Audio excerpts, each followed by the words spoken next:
He goes by the surname Jung, but I'll still call him Si Jung. Si Jung is my fellow townsman. The story I'm about to tell happened back in September and October of 2012, 13 years ago. At that time, Si Jung had been married to his wife for just a few months. His wife's job was extremely busy, often requiring her to work late into the night at the office. It was normal for her to work until 11 or 12 at night, if there was an urgent task and the clients were pressing. Staying up until 2 or 3 in the morning was common. In short, it was very exhausting. Zi Zheng's wife worked in an office building located north of Chaoyang Park. I won't mention the exact address. When she first started at this company, she had heard from other colleagues that there seemed to be something odd about their building, especially the 13th floor, where her company was located.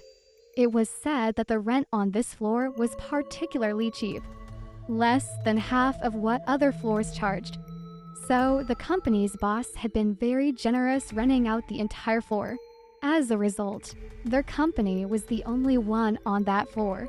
However, not long after moving in, some female colleagues who work late alone often heard noises at night.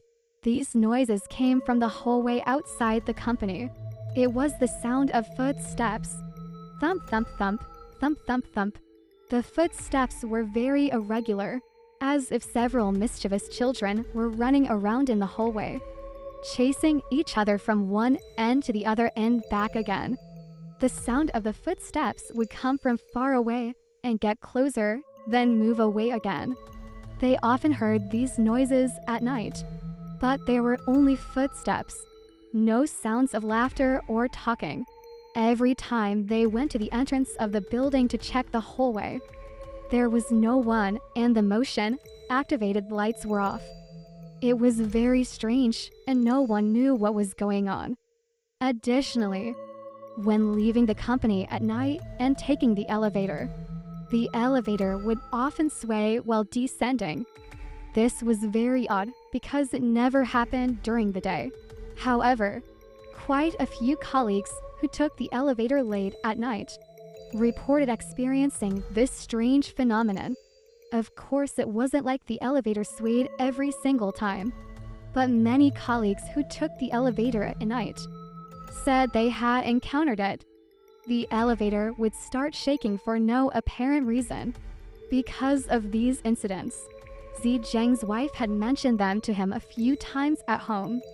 Zi Zheng didn't take it seriously, thinking it was all nonsense and people scaring themselves. However, his wife's job was indeed very demanding, and he was worried about her working late into the night. So, whenever his wife had to work late, if Zi Zheng was available, he would go to pick her up. Zi Zheng's work schedule wasn't a regular 9 to 5, and he worked shifts, sometimes including night shifts. As a result, there were 1 or 2 days a week when he couldn't pick up his wife because of his night shift. In such cases, he would always let her know in advance which days he would be working the night shift and couldn't pick her up. He would suggest that she try to adjust her schedule, either leaving work earlier or carpooling with other colleagues. Ideally, she shouldn't be alone during that period, and they were usually able to work it out. Although his wife's job was tiring, she hadn't encountered any strange incidents. One night, Zi Zheng was on a night shift and his wife had to work late again. However, this time she didn't work as late as usual.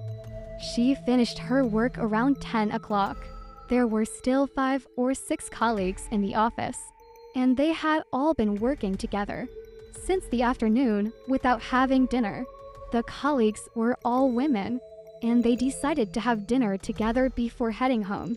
They found a restaurant nearby that stayed open until midnight, ordered a lot of dishes, and chatted while eating. After finishing their work, they were all quite excited. The ladies had ordered a lot of food, more than they could eat. When they were almost done eating, they packed up the leftovers. They divided the food among themselves and left the restaurant. Planning to head home, Zi Zheng's wife got a ride from a colleague, who dropped her off at an intersection not far from her home. The colleague drove away, and Zi Zheng's wife walked the rest of the way home, carrying the packed food. It was almost midnight, and the streets were deserted. As she walked, she approached a not-so-wide road near her home. Along the road were a row of shacks that had been used for selling snacks, like peanuts, sunflower seeds, cooked foods, and buns. These shacks were considered illegal constructions and had been cleared out.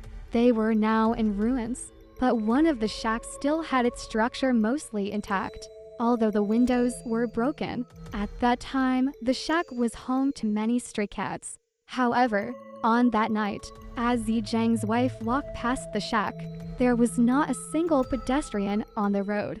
She was stunned by the sight in front of her.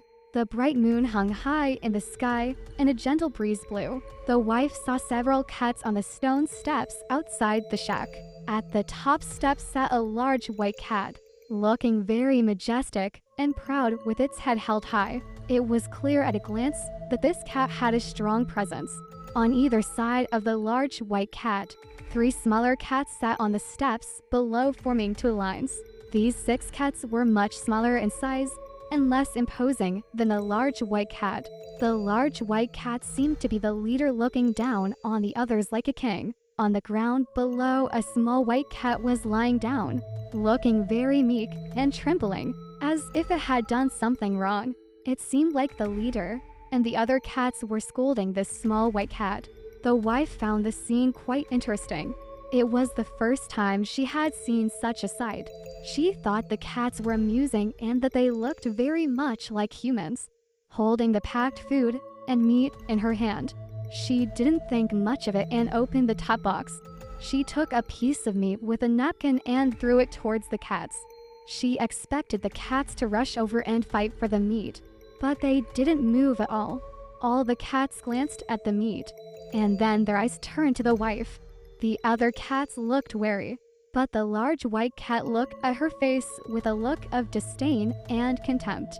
At that moment, a few meows came from the opposite side of the road. The small white cat, which had been lying on the ground, suddenly got up with its tail tucked between its legs and took a few steps towards the other side of the road. It then looked back at the large white cat on the top step.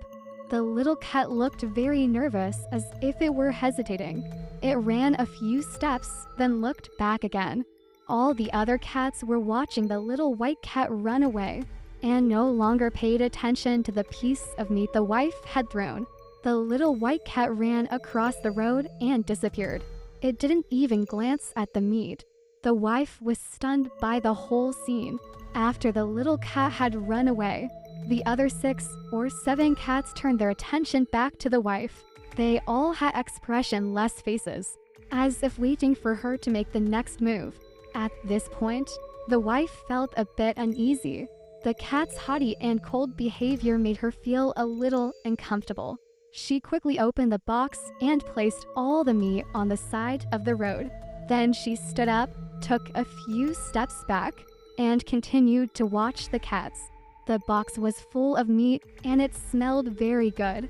At this moment, she noticed that the expression of the large white cat had changed. It no longer looked disdainful and contemptuous, but rather seemed quite satisfied. However, all the cats still remained motionless. The wife didn't dare to stay there any longer. She quickly walked towards home. After walking a good distance, she looked back and saw that the 7 cats were still in the same positions, not touching the meat. The wife felt that the cats didn't take her seriously. They were neither afraid of her nor interested in accepting her so-called charity. She felt like she had made a fool of herself, like offering help that was not wanted. The next evening, the wife told Zi Zheng about the strange behavior of the cats she had seen on her way home from work the previous night. Zi Zheng didn't take it seriously and said, "Maybe that's just the nature of stray cats. They might have their own gang. The leader was probably lecturing the others. Don't overthink it. They might eat the meat after you leave. They just don't want you to see them eat. Not long after the illegal shacks were completely demolished, a few days later, Si-jung noticed that many stray cats had appeared on the roof of the bungalow opposite his balcony. There was a row of bicycle sheds opposite his balcony, and the roof of the sheds was a slope. Since Si-jung lived on the first floor, he could clearly see the roof from his balcony. Sometimes he could see more than 10 stray cats lying on the roof, and at least 3 or 4. There were white, yellow, spotted, and black cats. Sometimes they would laze around on the roof, basking in the sun and sleeping. Other times they would run around and play on the roof. However, during the day, whether they were sleeping or playing, they would disappear at night. After a while, he noticed something odd. The roof was about 70 or 80 meters long, but the cats only liked to play right opposite Zijing's balcony and didn't go to other places.